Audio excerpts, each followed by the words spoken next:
রাব্বি, আপনি জানেন যে পবিত্র ঈদুল আজহার অর্থাৎ কোরবানি ঈদের বাকি আছে আর মাত্র 3টি দিন।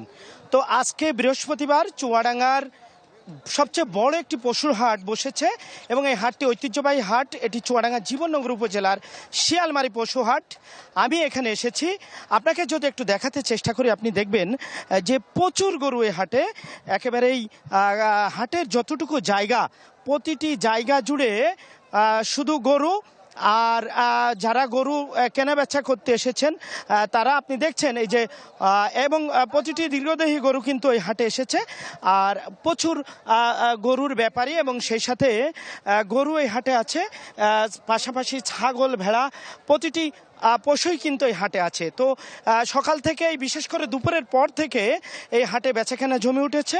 আমি যদি আপনাকে আরেকটু দেখাই, আপনি দেখবেন যে এই গরুগুলো হাটের যে খুঁটি, যেগুলোকে এই হাটের ভাষায় হাঁচিল বলা হয়, এইভাবে বাঁধা আছে। এবং আমি কথা বলেছি যারা গরু কেনা বেচা করছেন তাদের সাথে। আমি একজন এই হাটের গরু ব্যাপারীর সাথে কথা বলবো।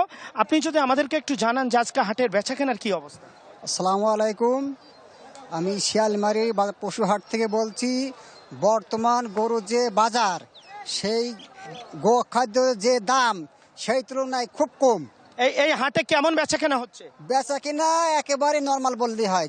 তো শুনছিলেন রাব্বি যে হাটের বেচাকেনা একেবারেই নর্মাল, মানে পশুর দাম খুব কম এবং পশুর ক্রেতা কম রয়েছে। ব্যাপারীরা বলছেন প্রচুর পরিমাণে গরু কিন্তু এই হাটে উঠেছে।